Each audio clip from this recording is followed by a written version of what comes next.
The station came into view as I turned off the main road and rolled into the lot with the engine off, letting the car coast to a stop behind a row of faded parking lines. The shield sign over the entrance still hung straight. The windows were intact, which was rare. 2 light poles leaned at an angle. No cruisers in sight. A pigeon lifted from the roof edge and settled again. I listened for anything that moved with intention. Wind pushed an empty sandwich wrapper across the asphalt and pinned it against my boot. I stuffed it in my pocket out of habit and watched the glass doors for a reflection that did not belong to me. Nothing moved behind the lobby's film of dust. I pulled my pack, slung it to the side so the zippers would not clack, and crossed the lot on the painted arrows, staying to the shadows where the security cameras could see me but nothing else would care. The front door was locked, but the vestibule had the older-style metal bars, not the modern magnetic locks. I checked the side sally port first. The gate was half open with a chain through it, a padlock dangling from the last link. The lock was open. Whoever left did it in a hurry. I slipped through the gap, checked the concrete for drag marks or stains, then tested the inner door. It gave a little, then stopped. I put my ear against the seam. No movement, no breathing, no nails on metal. I tried the handle again with a slow pull and felt the old hydraulic closer fight me. I set my shoulder, eased it open 2 inches, then 4. Watching the slice of fluorescent light widen to reveal a hallway with scuffed baseboards and a corkboard full of notices about shift swaps and chili cook-offs. The bulbs still had a faint glow. Emergency power was limping along from somewhere. That meant a generator in the garage or a battery system that would die soon. I stepped in, closed the door to the same angle, and slid the chain across the Sallyport gate to tighten it. The hallway smelled like old coffee and dry dust. I kept the flashlight off and let my eyes adjust, moving heel to toe, muzzle down, remembering every corner I had cleared in other buildings that had not been built for it. The booking window sat to the left with thick glass and a small turntable pass-through. A styrofoam cup still nested in the tray with a brown ring at the bottom.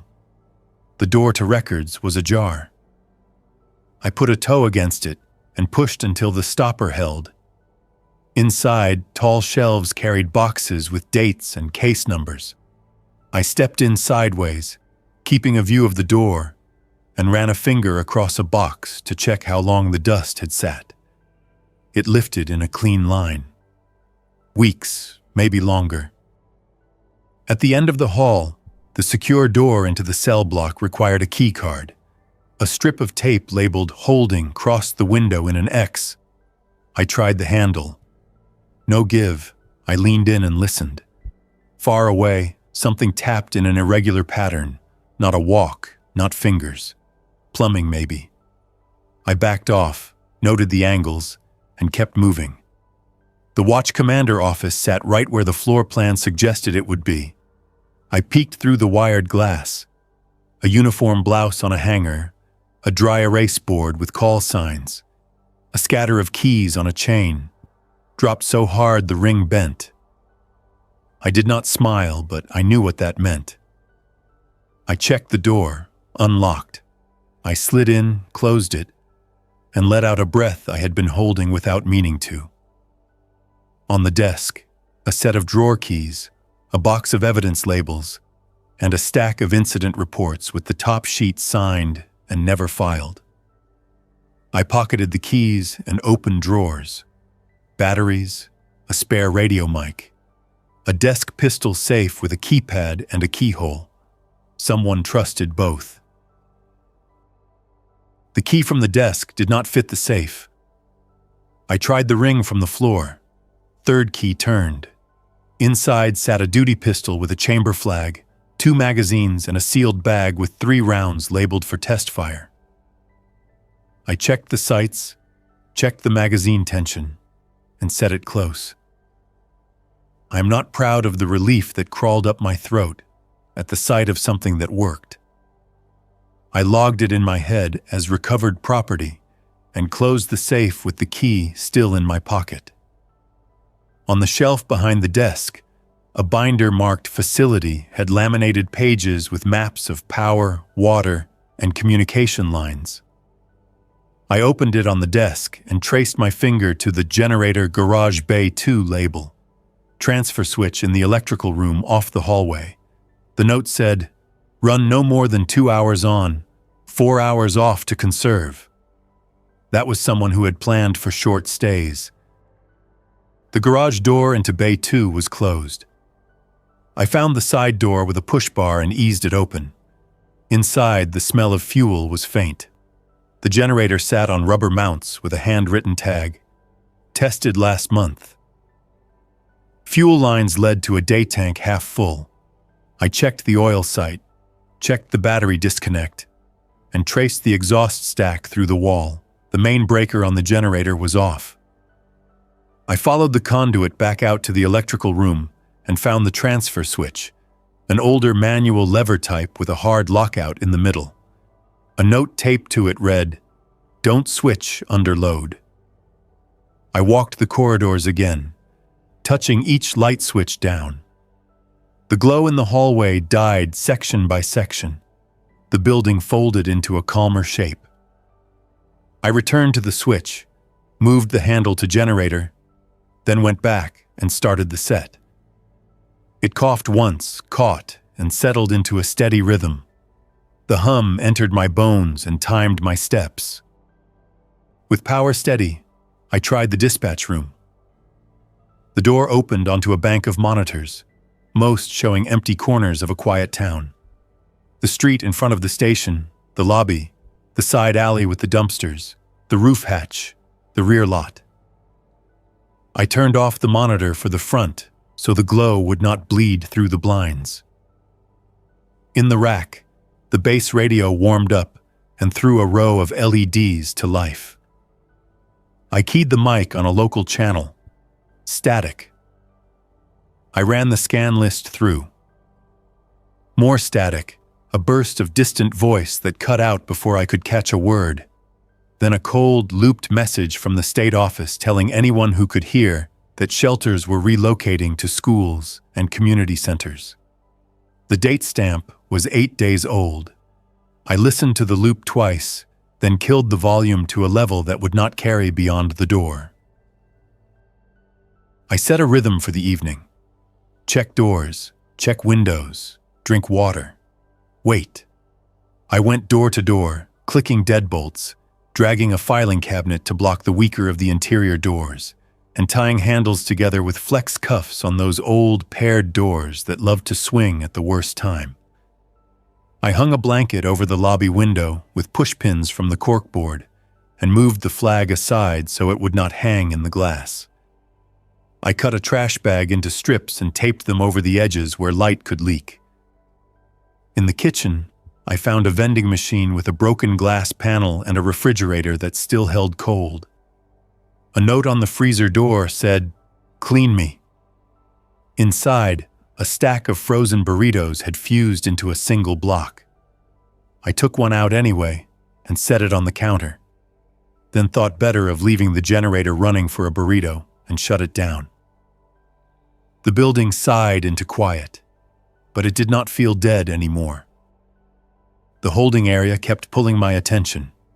If something was in there and quiet now, it would not stay quiet when dark fell outside. I tried the key card again out of habit, then stopped and set down my pack. The keys from the watch office had a plastic tag with "Cell" etched into it. I tried that in the old manual override panel beside the door. The cylinder turned. The lock disengaged with a click that felt too loud. I opened the door a few inches. The motion sensor lights snapped on, washing the concrete white. I flinched at my own reflection in the window and stepped through. 4 cells on one side, 2 on the other, a bench on each, toilet in the corner.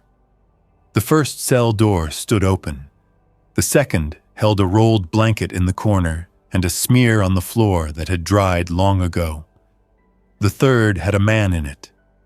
He lay on his side facing the wall, hands under his cheek like he had fallen asleep mid-sentence. "Sir," I said through the bars, keeping my voice low and even. "I'm not here to hurt you. I need to know if you are breathing." There was no lift in his shoulders, no rasp. I watched anyway. The smell told me what I did not want to say aloud.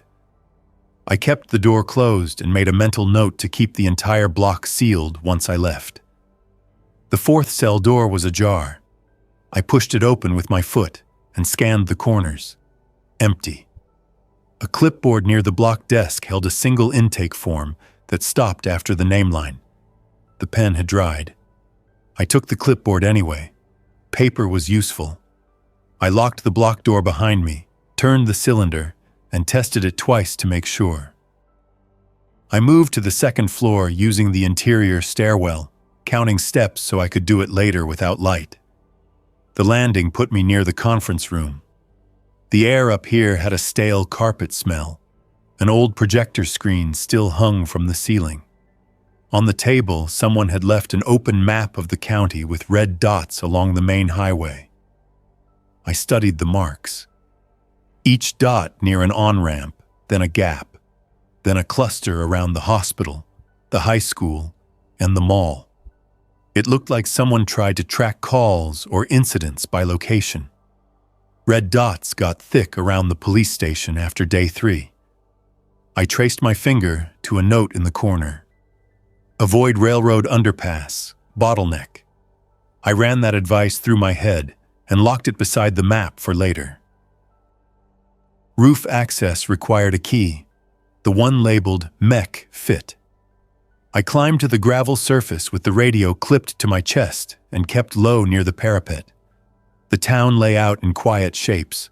A stoplight flashed red on empty lanes. Smoke rose from the direction of a housing tract where residents had burned trash in plastic bins too close to garages. South, a water tower cast a long shadow. West, the sun slid behind a strip mall. I watched the station's perimeter from above. A woman crossed the far corner of the lot at a slow, searching pace, knees stiff, head tilted in short ticks. She turned when a metal sign squealed at a light breeze, turned again when a crow cried, then drifted on.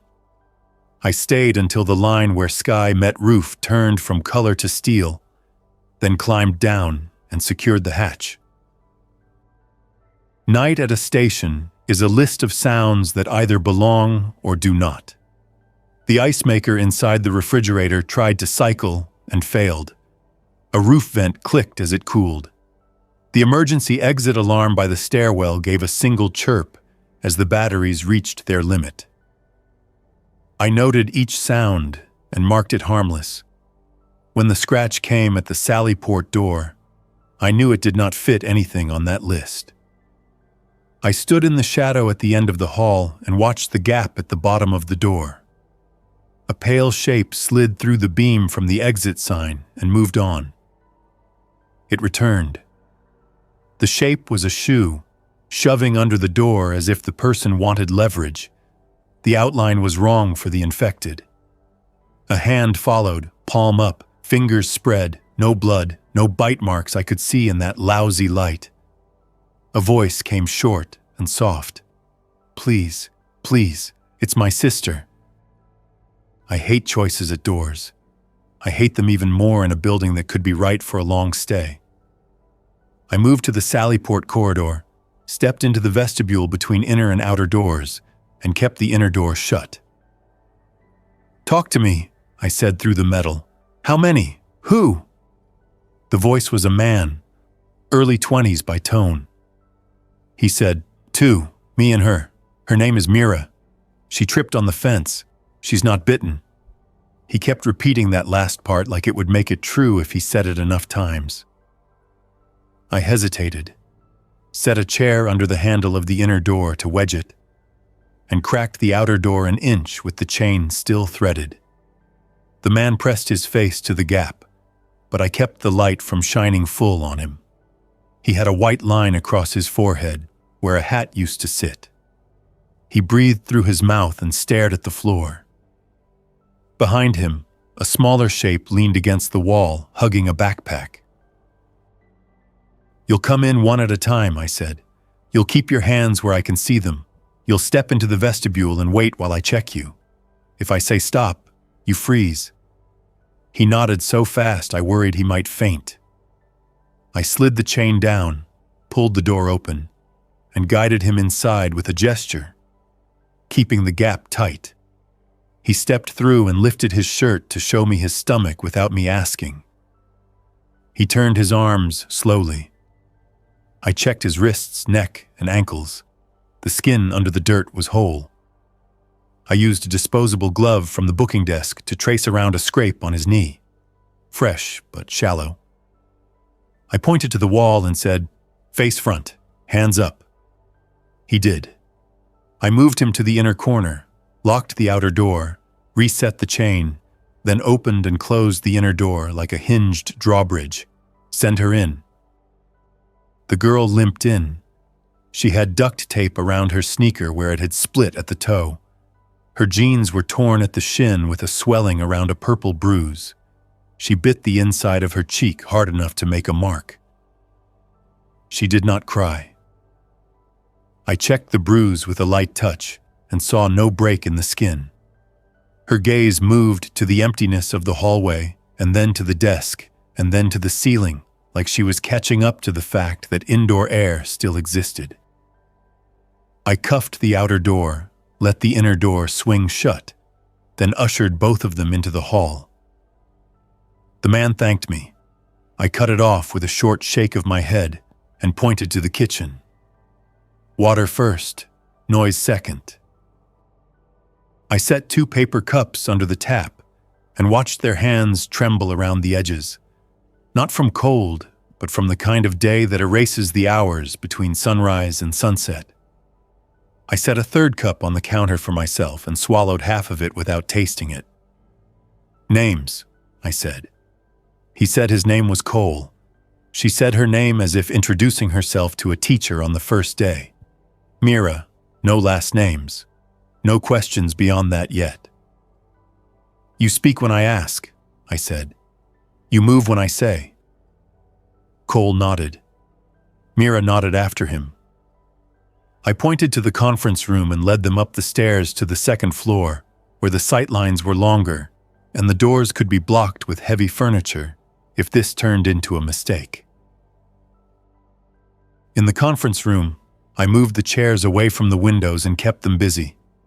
Stacked those against the wall. Quiet. Cole made motion with purpose, grateful for instructions.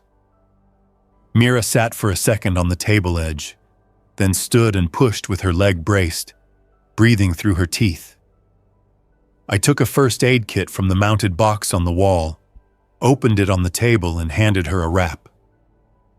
"Show me where it hurts." She lifted the leg and winced when the fabric caught on the bruise. I steadied the ankle and wound the bandage tight enough to fix the wobble. We did not talk about the rest of the world. The station felt like a pocket that could float above it for an hour. When the generator cycled off, the building shifted in mood. The children of the town, the ones that did not wear backpacks anymore, responded to small changes in sound. A loose gutter creaked on the north wall, and something answered with a soft scrape from the alley. The monitor in dispatch picked up movement at the edge of the lot. I left Cole and Mira with instructions to stay put, and glided down the stairs, made a small detour through the watch office to pocket 2 more flex cuffs, then slid into dispatch and watched the screens. The lot camera showed 5 figures drifting toward the glass doors from across the street. They would test the handles, find no purchase, and press their faces to the glass until they saw only their own smudged reflection. I killed the interior lights on the 1st floor, and the lobby went black. The 5 lost interest and wandered along the facade. One stopped, where the flag used to hang, and pawed the hooks.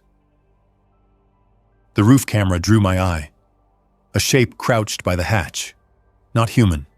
A raccoon, thin, ringed tail like a barcode, nose working the seam. It slipped a paw under and tugged. The hatch held because the lock held. I made another note to tie it off with a cable if I stayed. A click at my back turned me around. Cole stood in the doorframe with shoulders stiff, breathing through his nose so he would not make sound through his mouth. He pointed at the console. "Is that the PA?" I nodded. "Do not touch it," I said. He dropped his hand.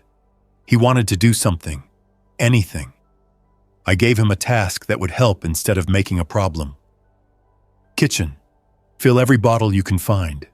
Fridge, cabinets, vending machine with bottles. Bring them up.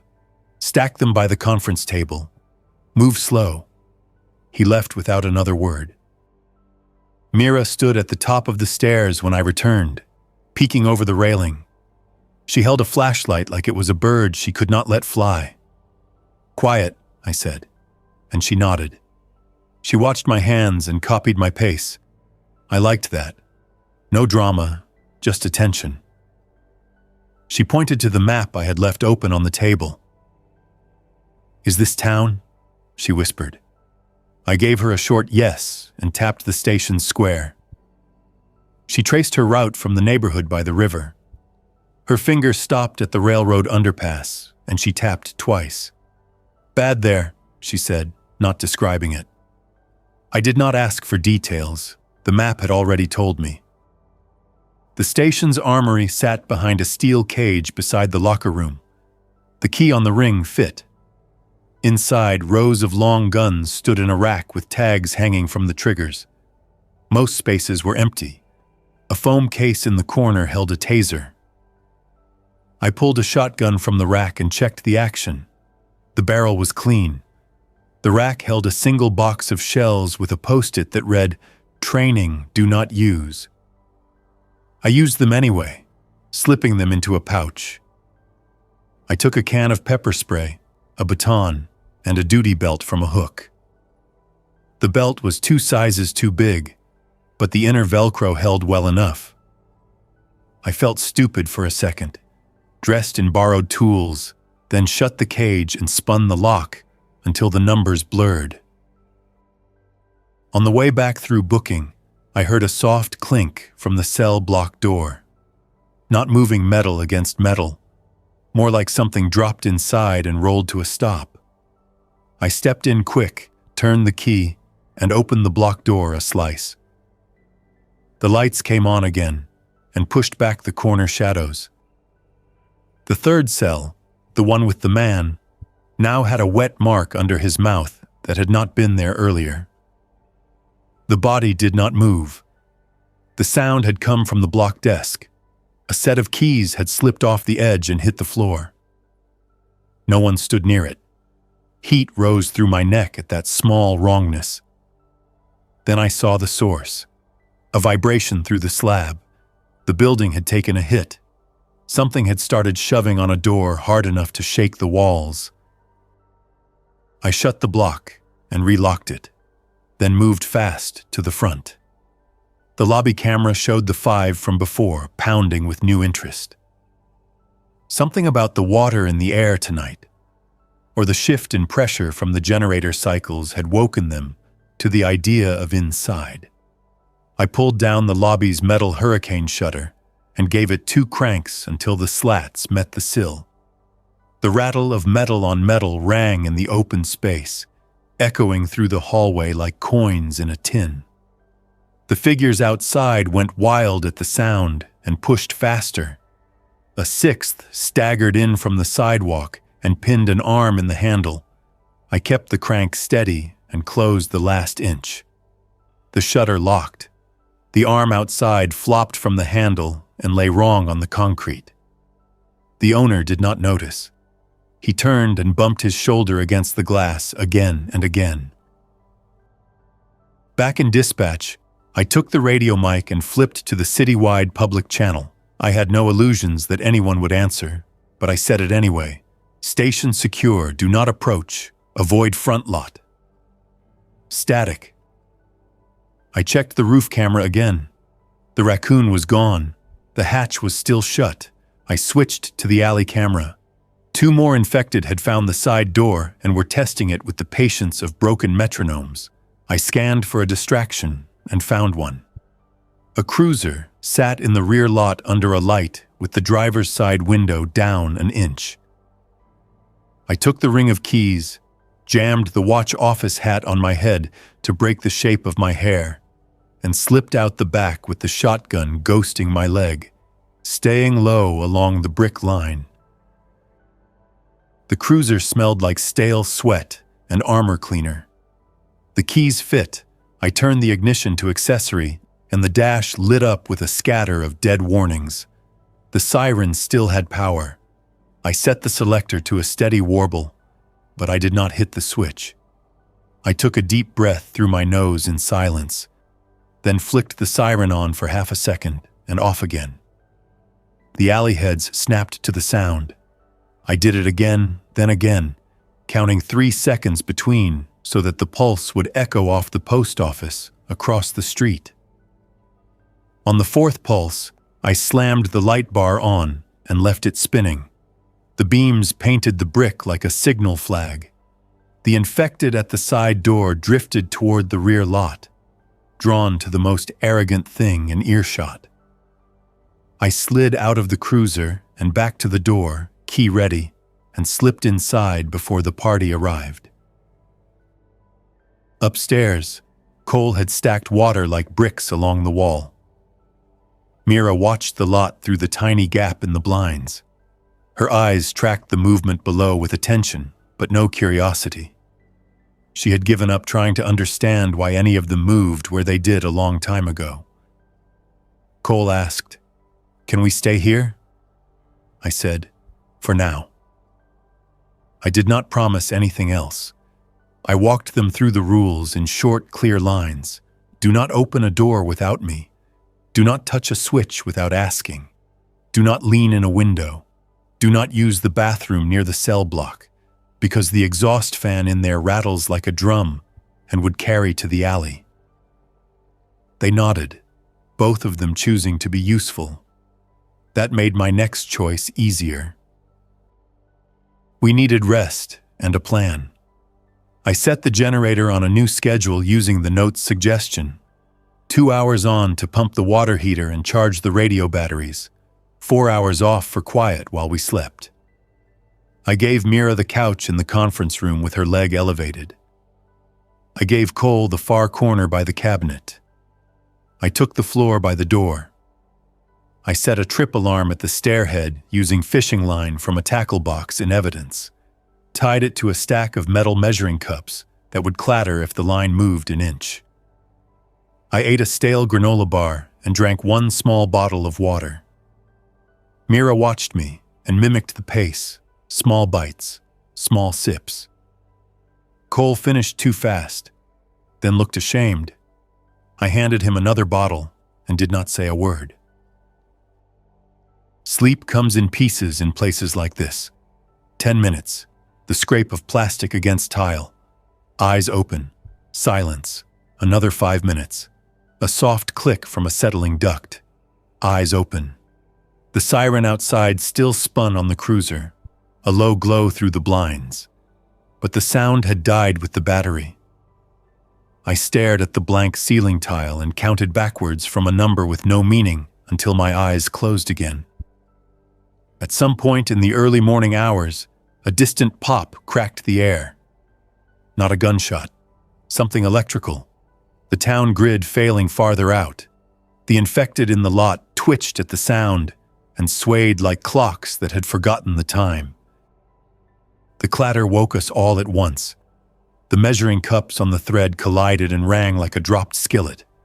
I rolled, brought the shotgun up, and slid to the side of the door, motioning with 2 fingers to Mira and Cole to stay back. The sound had come from the stairwell, not the hall. I edged the door open an inch and aimed through the gap.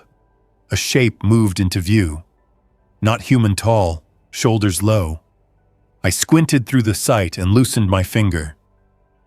A dog. Ribs like a lean ladder. He paused at the top of the stairs and sniffed the line across the floor. He moved carefully around it and stepped into the doorway with ears high and tail still. I eased the barrel up and set it against the doorframe. The dog studied me, then studied the room behind me, then looked back to the hallway like he had somewhere else to be. I lowered the gun. The dog took that as permission and trotted past me into the conference room, nose working the corners for the smell of old sandwiches. Mira's mouth softened. She patted her leg. He did not come close yet, but he did not leave either. I checked the stairwell. No one else. I reset the line higher so the dog could come and go without knocking anything down and closed the door again. Cole whispered, "Can we keep him?" I said, "If he keeps us." He smiled without sound. We gave the dog half a granola bar and a bowl of water.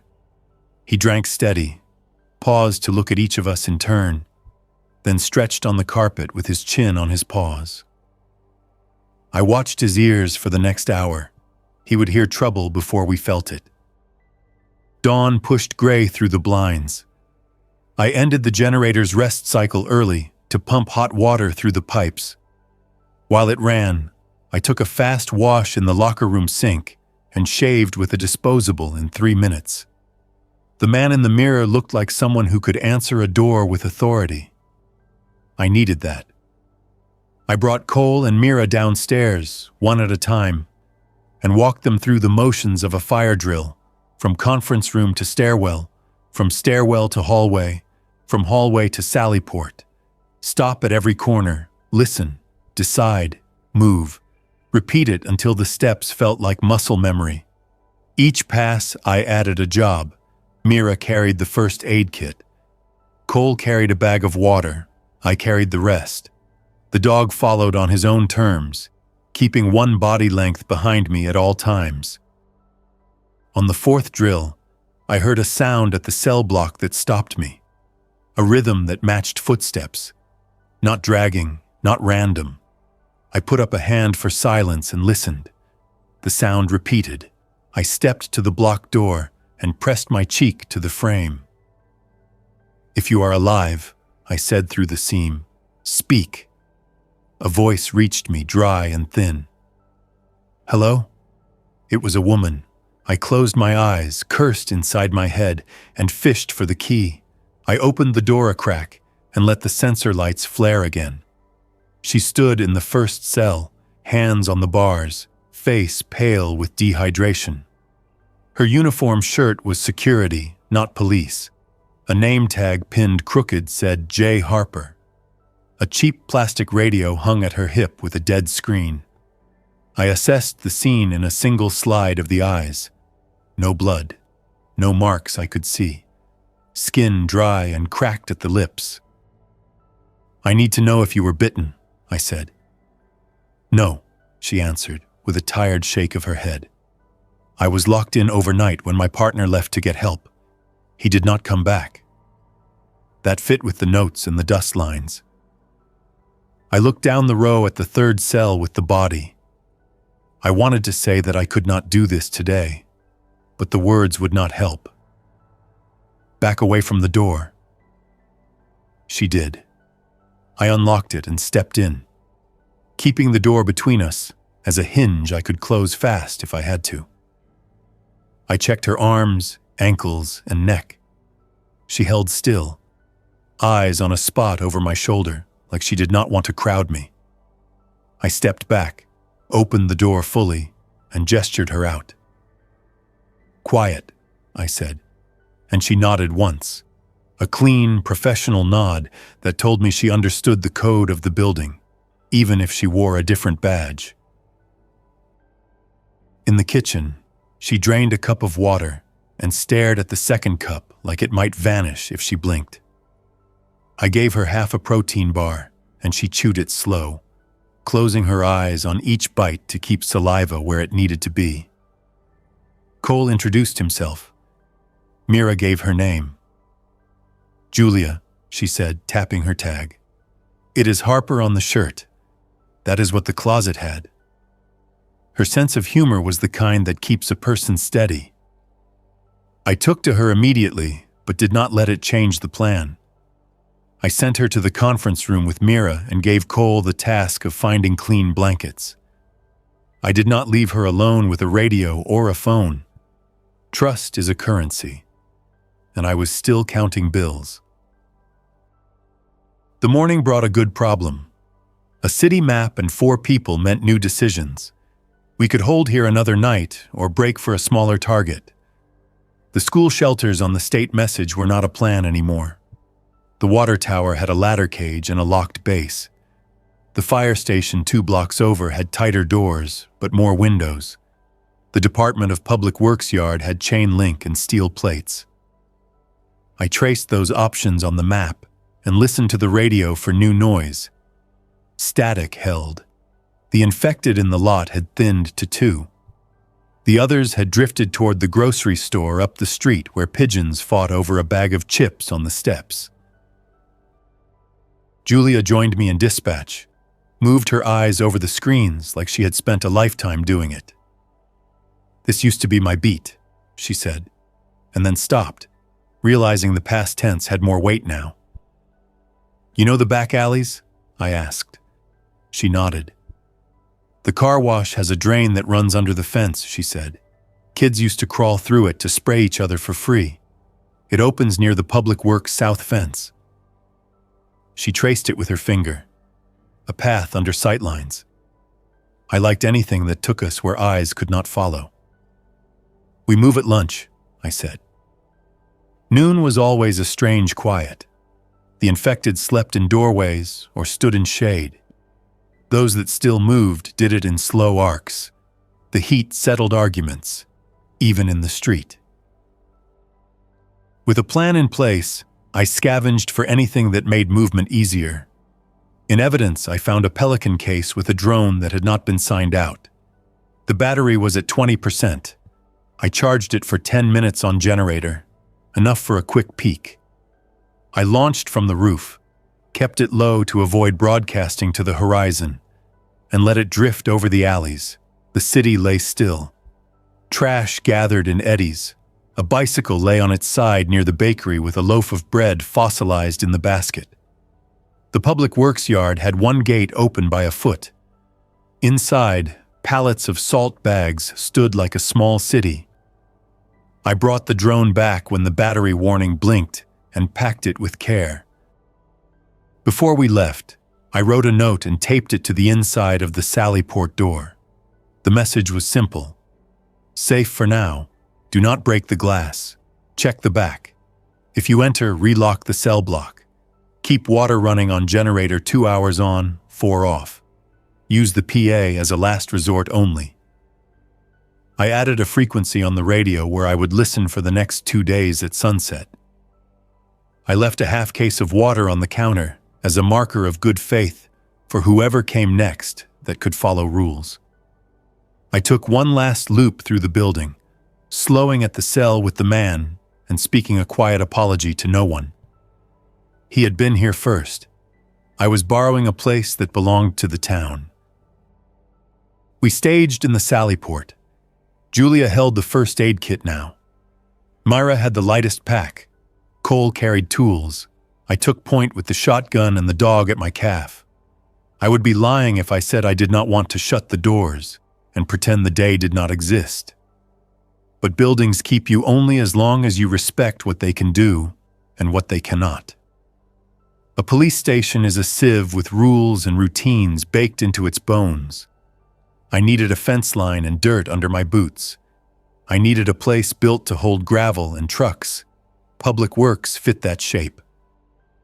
I opened the outer door a handspan and scanned the lot. The siren cruiser sat dead and dull now. The 2 infected left in the lot had drifted toward the alley and were tracing the brick with their fingertips. I held up 2 fingers to the group and whispered, "Right side, slow." We slipped along the wall, past the HVAC cage, through a gap between dumpsters where someone had left 3 blue recycling bins full of magazines. Cole reached for one to wedge the gate, and I shook my head. No extra noise. We slid under the car wash sign and ducked into the muddy corner where the drain opened. The grate was rusted through on one side. Julia kneeled, put a shoulder to it, and pulled. It gave with a sound that scratched at my teeth. The dog went first, belly to slime, then Mira, face set to a narrow line of focus, then Cole, then Julia, then me. Inside the drain, the air was close and carried the smell of detergent and algae. The tunnel did not run far, maybe 20 feet, but it bent at a left angle that cut sight. I moved hands and knees, shotgun slung across my back, and kept my head down so my hat would not scrape the top. At the bend, I stopped and listened. No footfalls, no breath. The grate at the far end rattled in a fresh breeze. I pushed and it lifted enough to wedge a brick under. We crawled out into a shallow depression full of bottle caps and leaves. The public works yard fence hovered above us. I saw the open gate through the slats.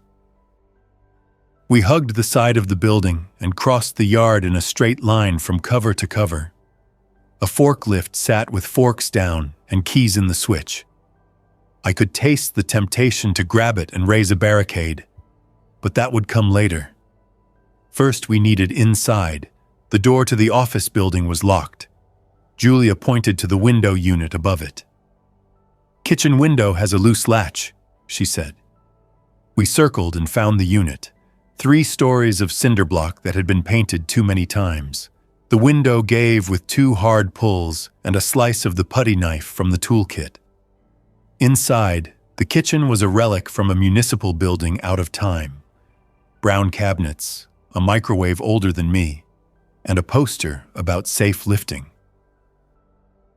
We cleared the building room by room. Offices with calendars still set to spring. A locker room where someone had left a half-finished crossword. A break room with a coffee pot whose power light still glowed from an internal battery. Everything smelling of dust and lightly oiled steel. The yard gates had old chains and new locks. The keys hung on a pegboard with tags. We found the tag for South Gate and the lock matched.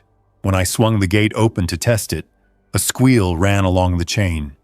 I shut it immediately and made a note to grease it before we left next time. If we left. We picked an office with no exterior windows for a sleeping area, then dragged pallets to block the hallway. The dog found a corner and made it his. I took a walk along the fence and marked each weak spot with flagging tape. The yard held treasures for anyone who liked to fix things. Roll-off cans with metal scrap, barrels of road salt, a stack of traffic signs. I took 4 road-closed signs and set them near the gate. Later, I would chain them to create a box within the gate where we could screen anyone who came in. I strung a trip line a foot inside the gate and hung another set of measuring cups from it. It was a silly alarm, but it worked. Back at the office, Julia had tuned a small battery radio she found in a drawer. A voice came through in bursts, an amateur operator reading out the names of towns along the river with status updates that never resolved into anything hopeful. Evac convoy stalled at mile marker 22. Medical at the fairgrounds until noon. Report of fire at grain elevator. The words passed through us and left no mark. We ate crackers and peanut butter, rotated watch, and let our bodies know that we had a roof for the hour. Mira fell asleep with her hands folded over the first aid kit, like a guard on a soft shift.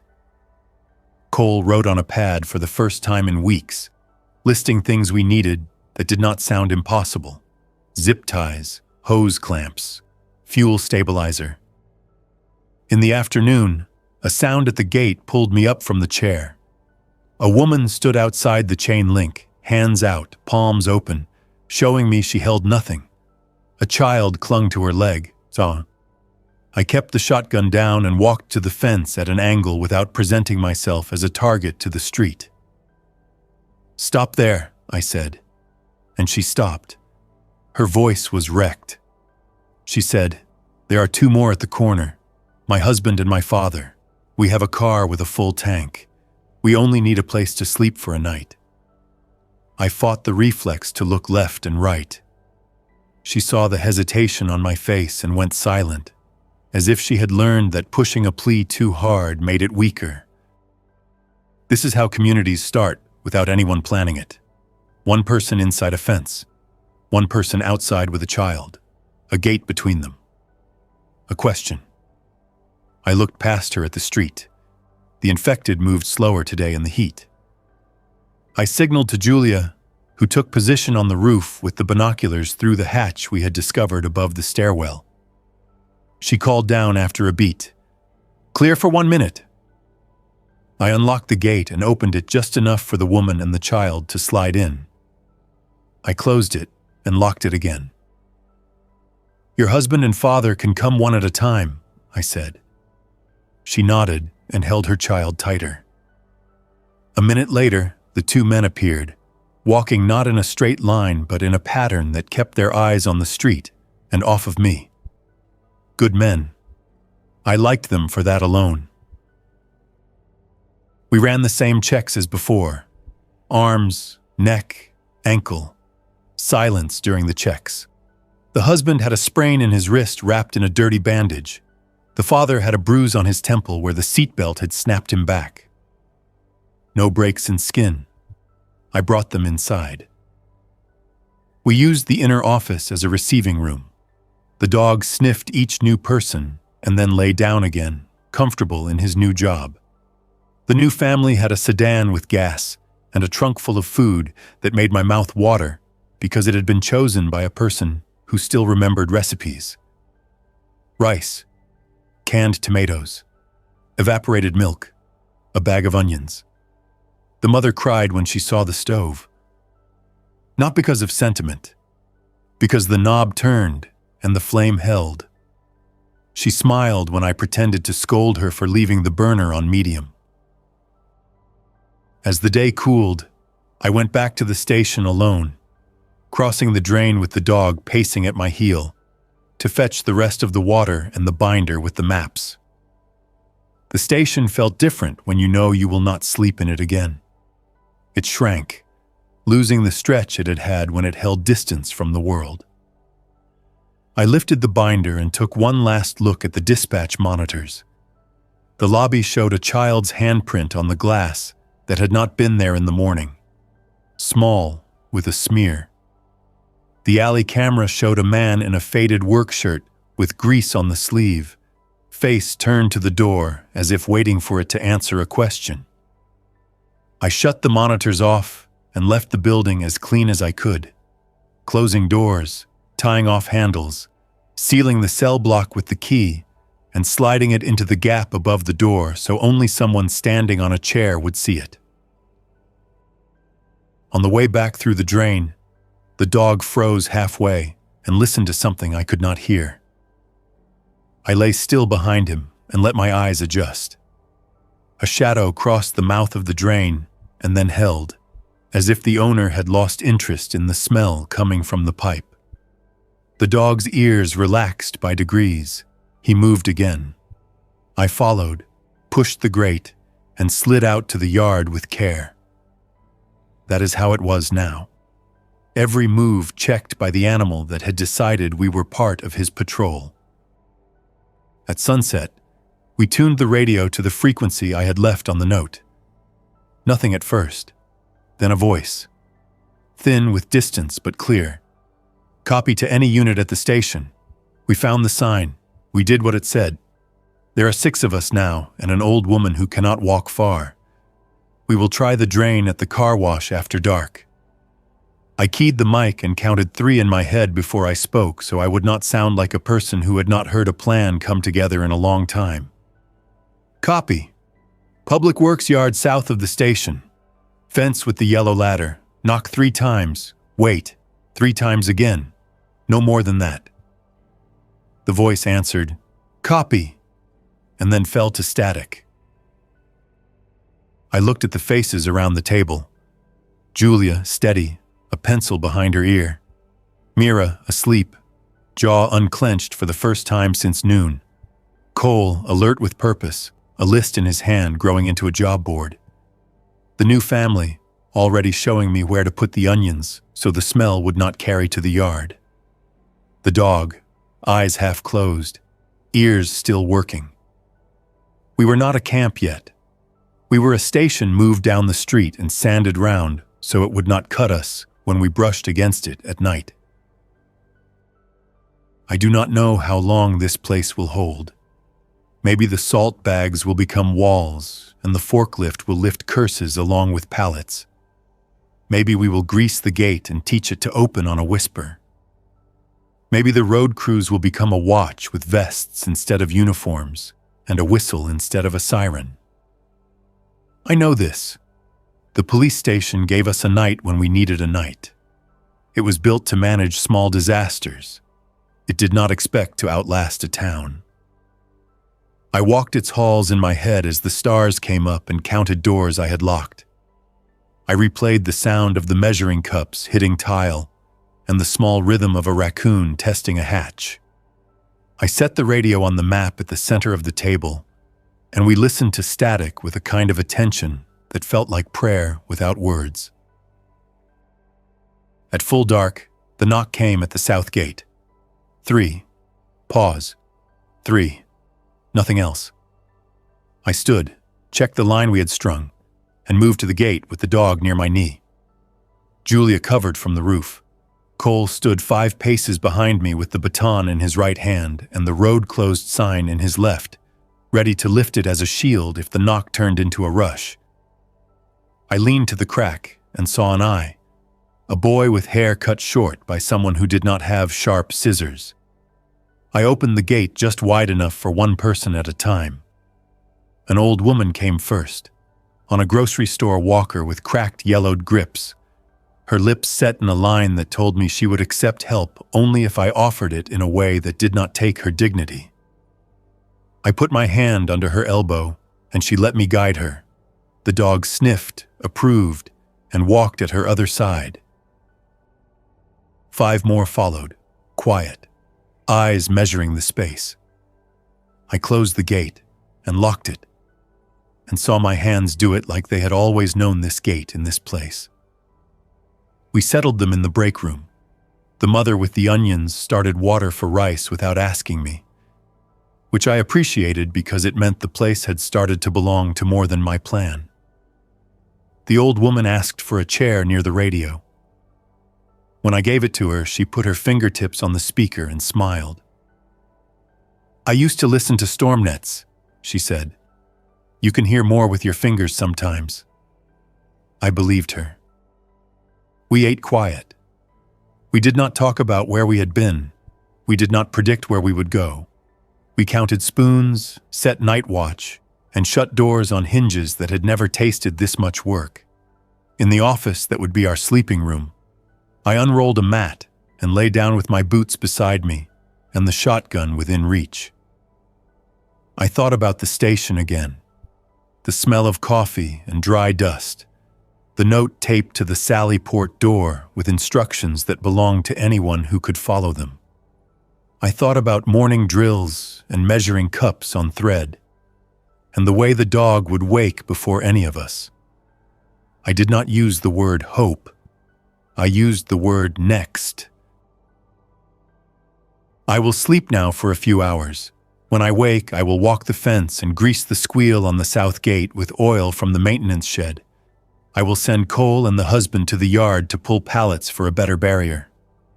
Julia will work the radio and log the calls. Mira will wrap the old woman's ankles where the walker rubs the bone. The mother will make a list for a sweep of the grocery store that focuses on what the camp can cook quietly. The father will teach me the trick to the forklift, how to lift without tipping. The dog will choose a patrol route with more precision than any of us. This is not safety. It is a pattern. Patterns hold longer than wishes. If you hear this voice, and you are near the station where the shield sign still hangs and the lobby glass is still whole, read the note on the sally port. Do not break the glass. Use the drain at the car wash. If you come after dark, knock 3 and 3. If you are alone, we will meet you halfway. If you bring trouble, we will answer it. There is work here. There is water if the generator cooperates. There are chores. You will pull your weight, and you will not take more than you can carry. You will learn the smell of dust and oiled steel and the way a measuring cup sounds on tile in the quiet hours. You will call the infected what they are and not give them any other name. You will not make promises you cannot keep. I camped inside an abandoned police station and walked out with a gate and a plan. I will sleep with my back to a cinder block wall that has held winter and summer and will hold this, if we keep it simple. I will count the knocks at the gate and answer the radio at sunset. I will leave notes where they matter and maps where someone can find them. I will turn the generator 2 hours on and 4 off and not pretend the hum is anything but a machine doing its job. I will mark the railroad underpass as a red dot we do not cross. I will keep the dog's bowl full and let him choose who to trust first. I will wake before dawn and teach us all to move like we are supposed to be here. This is what I can do tonight. Tomorrow will tell me the rest.